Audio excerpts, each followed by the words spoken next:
Halo Sobat Maslow, halo adik-adik mahasiswa. Jadi, selamat datang ya di Maslow World. Oke, pada kesempatan kali ini saya akan membahas tentang materi kuliah psikologi umum. Kalau yang minggu lalu itu saya sudah bahas tentang apa itu psikologi beserta dengan definisinya. Nah, pada kesempatan kali ini yang akan saya bahas adalah psikologi sebagai ilmu, fungsi psikologi sebagai ilmu, dan ruang lingkup psikologi. So, stay tuned.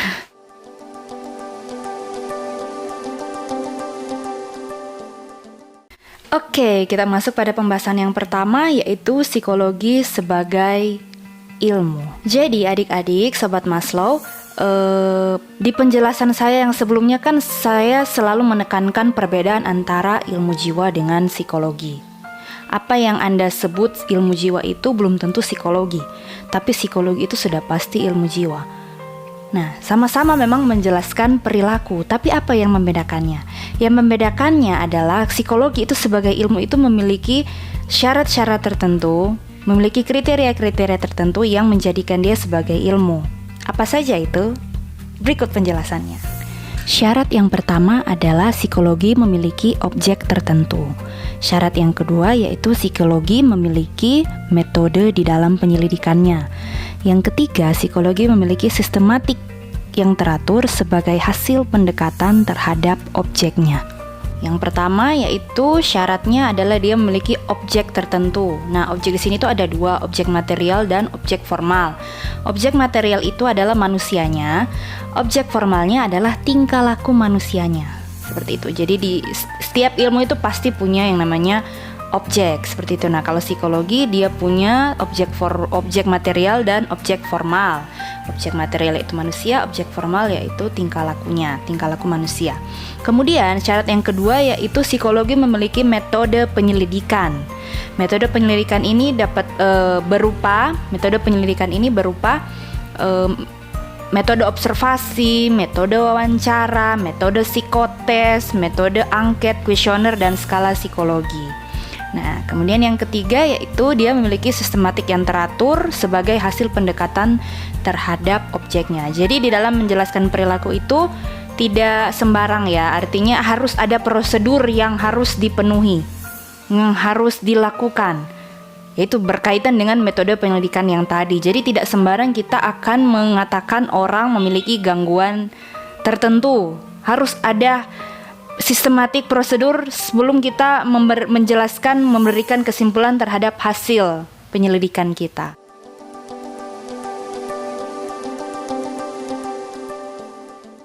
Oke, kita masuk ke pembahasan yang selanjutnya, yaitu fungsi psikologi sebagai ilmu. Fungsi psikologi sebagai ilmu. Seperti apa fungsi-fungsi psikologi sebagai ilmu? Berikut penjelasannya. Fungsi psikologi sebagai ilmu yang pertama yaitu menjelaskan tentang tingkah laku atau perilaku. Yang kedua yaitu memprediksikan tingkah laku atau perilaku. Dan yang ketiga yaitu mengendalikan tingkah laku atau perilaku. Oke, jadi ada 3 fungsi psikologi sebagai ilmu, yaitu menjelaskan, memprediksikan, dan mengendalikan. Oke, kita masuk pada yang pertama, menjelaskan. Menjelaskan apa? Di sini psikologi itu harusnya mampu menjelaskan apa, bagaimana, dan mengapa tingkah laku itu terjadi.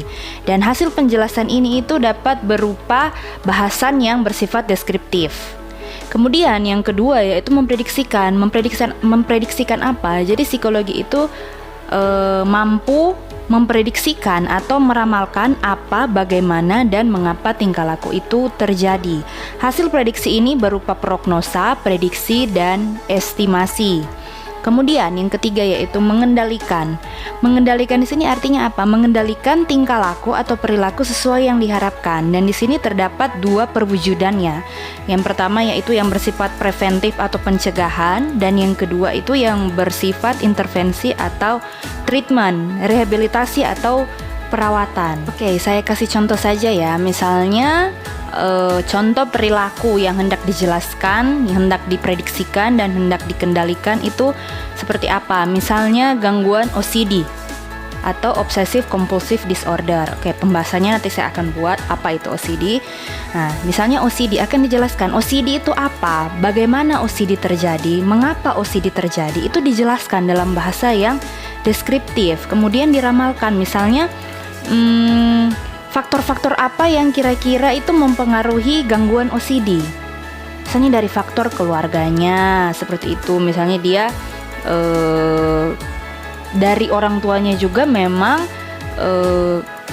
sudah memiliki gangguan ini, seperti itu. Akhirnya anaknya juga jadi ikut memiliki gangguan ini. Kemudian orang-orang seperti apa sih yang rentan akan gangguan OCD ini? Misalnya orang yang perfeksionis, seperti itu ya, yang segala sesuatunya harus pada prinsip dan tempatnya, seperti itu. Kemudian itu memprediksikan, kemudian dikendalikan. Jadi mengendalikan ini kan ada dua ya, yang tadi preventif atau pencegahan dan intervensi atau treatment. Jadi preventif itu artinya orang ini tuh belum memiliki gangguan OCD tapi rentan akan gangguan OCD. Jadi sebelum dia kena OCD, jadi dia itu gejala-gejalanya, perilaku-perilaku yang mengarahkan dia ke OCD itu bisa dikendalikan, bisa dicegah. Itu fungsinya yang tadi meramalkan. Kita bisa tahu orang-orang yang rentan OCD itu seperti apa sehingga bisa dikendalikan. Nah, kemudian kalau mereka yang sudah OCD seperti itu, bagaimana supaya itu bisa dikendalikan si perilaku OCD ini? Nah, biasa ada treatment-treatment atau intervensi-intervensi yang bisa dilakukan, misalnya hipnoterapi.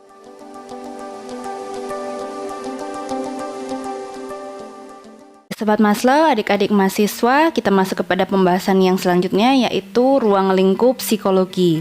Nah, ruang lingkup psikologi ini itu memiliki dua ruang lingkup. Apa-apa saja ruang lingkup ini? Berikut penjelasannya. Psikologi memiliki dua ruang lingkup, yaitu psikologi umum dan psikologi khusus. Psikologi umum adalah psikologi yang menyelidiki dan mempelajari kegiatan-kegiatan atau aktivitas-aktivitas psikis manusia pada umumnya yang dewasa, normal, dan beradab. Psikologi umum memandang manusia seakan-akan terlepas dari manusia yang lain. Sedangkan psikologi khusus adalah psikologi yang menyelidiki dan mempelajari segi-segi kekhususan dari aktivitas psikis manusia. Selain itu, hal-hal yang khusus yang menyimpang dari hal-hal yang umum dibicarakan dalam psikologi khusus. Oke, Sobat Maslow, jadi sudah dijelaskan bahwa ruang lingkup psikologi itu ada dua, yaitu psikologi umum dan psikologi khusus. Kalau psikologi umum itu membicarakan kegiatan-kegiatan dan aktivitas psikis manusia itu pada umumnya, yang normal, beradab, dan dewasa, seperti itu. Artinya memandang memang manusia itu antara manusia satu dengan manusia yang lain itu berbeda, baik secara kognisinya atau pola berpikirnya, emosi atau perasaannya, konasi atau kehendaknya, motivasinya, itu dibicarakan di dalam psikologi umum. Sedangkan kalau psikologi khusus itu menyelidiki hal-hal yang khusus, atau misalnya bukan cuma hal-hal yang khusus tapi juga hal-hal yang menyimpang, hal-hal khusus yang menyimpang dari hal-hal yang umum. Misalnya ketika kalian ingin mempelajari, kan kalau secara umum kan manusia dari pola berpikirnya, perasaannya, kemudian konasinya itu dibahas semuanya di psikologi umum. Tapi kalau misalnya kalian hanya ingin mempelajari tentang pola berpikir manusia, ya ada psikologi khusus di situ, misalnya psikologi kognitif. Atau misalnya kalian ingin mempelajari tentang perasaannya manusia seperti apa, itu ada psikologi emosi atau psikologi perasaan. Kemudian kalau kalian ingin mempelajari tentang hal-hal yang menyimpang, begitu hal-hal yang aneh dari aktivitas-aktivitas psikis manusia, misalnya psikologi abnormal atau psikopatologi.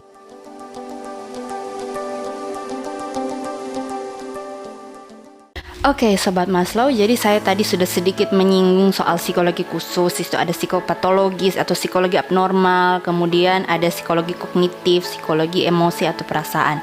Nah, memang namanya juga bilangnya khusus ya, jadi dia mengambil dari psikologi umum. Apa yang dibicarakan di psikologi umum itu dipecah-pecah di dalam part per partnya.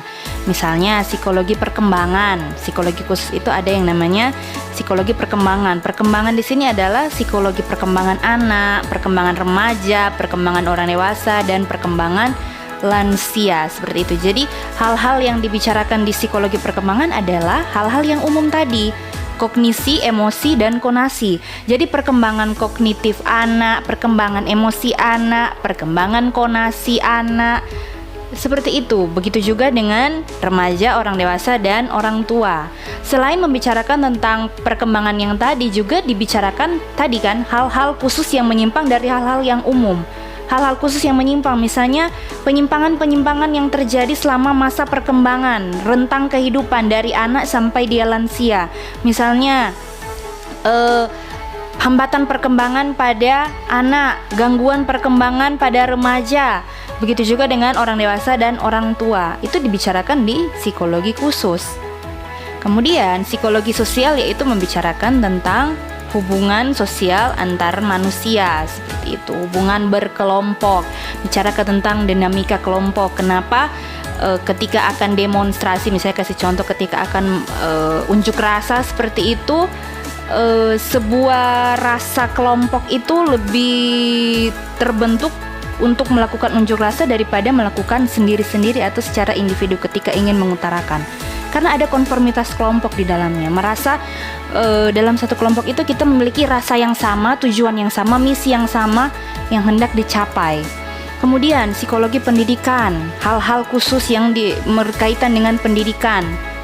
Misalnya contoh, misalnya gangguan-gangguan yang terjadi selama masa pendidikan, misalnya gangguan belajar, kemudian motivasi belajar, motivasi berprestasi, seperti itu. Kemudian psikologi kepribadian, membahas tentang kepribadian orang, gangguan-gangguan kepribadian orang. Misalnya contoh, misalnya bagaimana kepribadian itu didapat, cara-caranya seperti apa, metode-metodenya seperti apa, kemudian jenis-jenis kepribadian itu seperti apa, gangguan-gangguan kepribadian itu seperti apa, faktor-faktor yang menyebabkan terjadinya gangguan kepribadian itu seperti apa. Itu dibicarakan di dalam psikologi khusus, dalam hal ini psikologi kepribadian. Kemudian psikopatologi. Nah, psikopatologi ini berbicara tentang namanya patologi ya, atau gangguan-gangguan keabnormalan di dalam aktivitas psikis manusia, yang membicarakan tentang patologis-patologis psikis. Misalnya gangguan kejiwaan, kemudian gangguan kejiwaan, masalah-masalah kejiwaan, itu dibicarakan di dalam psikopatologi. Kemudian yang selanjutnya itu psikologi kriminal. Nah, ini psikologi kriminal itu membicarakan tentang motif-motif yang atau alasan-alasan yang mendasari perilaku kriminalitas. Saya kasih contoh, kenapa ya ada orang yang dia sebenarnya secara finansial, secara materi itu sudah berkecukupan. Artinya orang lihat dia orang kaya seperti itu, tapi kenapa dia masih mau mencuri? Seperti itu. Apa dasarnya? Apa motifnya? Apa dorongan sehingga dia mau mencuri? Kemudian setelah diselidiki ternyata dia memiliki gangguan yang namanya kleptomania. Seperti itu. Jadi itu bukan karena dia mencuri atas dasar memang dia membutuhkan sesuatu, tapi kleptomania itu lebih pada dia mencuri karena ingin mengoleksi. Kadang barang yang dia curi itu barang yang bukan dia butuhkan, seperti itu. Nah, itu dibicarakan di dalam psikologi kriminal, seperti itu. Kemudian psikologi perasaan yang membicarakan tentang emosi atau perasaan setiap manusia. Oke, Sobat Maslow dan adik-adik mahasiswa, tadi sudah panjang ya penjelasan dari psikologi sebagai ilmu, fungsi psikologi sebagai ilmu sampai dengan ruang lingkup psikologi. Nah, kira-kira apa yang sudah adik-adik pelajari? Saya kasih review ya untuk dijawab. Yang pertama yaitu apa fungsi psikologi sebagai ilmu? Jelaskan dengan bahasa adik-adik sendiri. Kemudian apa perbedaan psikologi umum dengan psikologi khusus? Silakan dijawab di kolom komentar.